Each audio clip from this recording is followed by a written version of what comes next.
This video was made possible by Brilliant. Learn complex topics simply for 20% off by being one of the first 200 to sign up at brilliant.org/HAI. Meet the Zetas, the most notorious Mexican drug cartel ever to share a name with a college sorority. But don't worry, it's easy to tell the difference between the two. One is full of conniving, ruthless, cutthroat sociopaths clawing their way to the top of a rotting hierarchy, and the other is a drug cartel. When you think of Mexican drug cartels, you probably think of gun shootouts or cocaine snowmen or Netflix series that people keep telling you are good but you just don't have the time to get into. You probably don't think about communications infrastructure. But, you see, that's why you weren't the most powerful drug cartel in Mexico in the mid-2010s. Well, that and because you're a nerd, which I know because you're watching this video.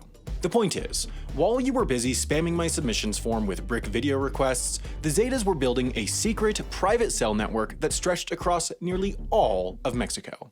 The system starts with low-level operatives working on the ground who are called halcones, which Google Translate tells me is Serbian for halcones. The halcones patrol the streets and suss out important information: the movement of soldiers, location of Mexican police, recaps of Downton Abbey, and actions of rival cartels. Halcones each carry walkie-talkies or radio cell phones set to specific frequencies, which are selected after analyzing the local radio spectrum and avoiding any radio frequency being used regularly by people like cab drivers, police, or scrappy 80s tweens. Once halcones have a message to convey, like police are headed north or soldiers are asleep, their walkie-talkie frequency will be picked up by antenna the cartel has constructed all across Mexico, in trees, on rooftops, on existing communications infrastructure, or on whatever other tall pointy thing they can find. The nearest antenna will both receive and transmit the message, but if it needs to travel further than the immediate vicinity, it'll get amplified by repeaters, many of which are owned by communications companies like Nextel, but which Zetas managed to hijack and reprogram.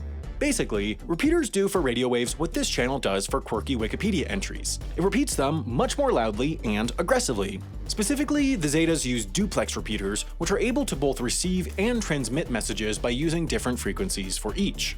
If you've ever tried using a cell phone before 2005, you'll know that getting widespread coverage isn't easy, and that was certainly the case for the cartel, especially considering that they didn't have this guy to test the network. While installing antenna and repeaters was relatively easy in cities, to make this network truly cohesive, it had to stretch across miles of jungle in areas like Veracruz, and if there's one thing I know about the jungle, it's that it doesn't have a ton of AC outlets. That means that not only did cartel engineers have to build cell towers to get the antenna and repeaters high enough, towers which, by the way, they painted green for camouflage, as green famously cannot be seen by the naked human eye, but they also installed solar panels to power the equipment, mainly because they can operate independently, but also because even murderous criminals know not to support the fossil fuel industry. While some of the local networks are overseen and managed by semi-autonomous regional command centers, the entire system is linked together by a communications headquarters, which we believe was located in a radio shop called V&V Communications located in McAllen, Texas. It's a logical spot, nondescript, near the border, running a semi-legitimate business, and according to Facebook, it has a 5-star rating and 108 likes, which is by far the most likes I've ever seen on the Facebook page for a potential drug cartel communications headquarters. The command center uses commercial equipment from Motorola that can connect cartel members in faraway local networks who need to communicate, as well as monitor thousands of the walkie-talkies at once, changing their communication frequencies as necessary, and deactivating them if a halcone is captured or killed. For security, the cartel runs messages using what's called a digital inverter, which distorts voices. I'll demonstrate now, while I tell you which YouTube creator I hate the most. Man, it was good to get that off my chest. The system was also robust enough that if certain towers were knocked down, info could be routed through others in the network. Basically, it was about as good a cell network as you could get. And because the whole thing was illegal, they didn't waste any money on TV ads with multicolored maps or a spokeswoman the internet develops a creepy obsession with. The system was masterminded by a man named Jose Luis del Toro Estrada, who led something of a cartel geek squad mostly made up of kidnapped communications experts. At last count, 36 engineers have been kidnapped, and there isn't anything funny about that, so instead here's a picture of a giraffe and an elephant who are friends. In the end, the Zetas network covered nearly 500 miles of the Texas border and went another 500 miles into Mexico before it was ultimately discovered by law enforcement because, of course it was, because that's how we know about it. I mean, you didn't think a YouTube channel that mainly covers weird geography quirks and legal loopholes using outdated memes had gone undercover and unearthed a major criminal conspiracy, did you?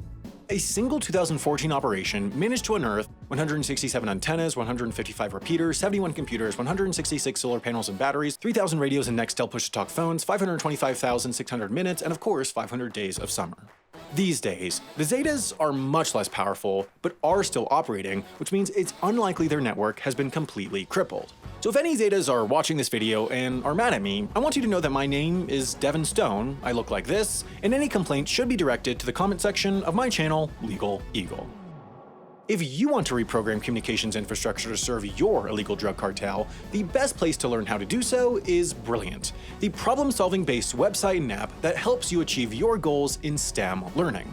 If there's one thing I've learned about learning, it's that learning to learn doesn't have to be hard. That was confusing, but Brilliant is straightforward. It breaks down complex topics into easy-to-follow, bite-sized chunks that'll engage you with storytelling, coding, interactive challenges, and problems to solve. And if coding isn't your thing, you can learn to do a whole host of other stuff, like building neural networks, mastering machine learning, or even just brushing up on geometry. Even if you're a person tight for time, you can complete their daily challenges to learn a little bit every day in the small free moments of your day.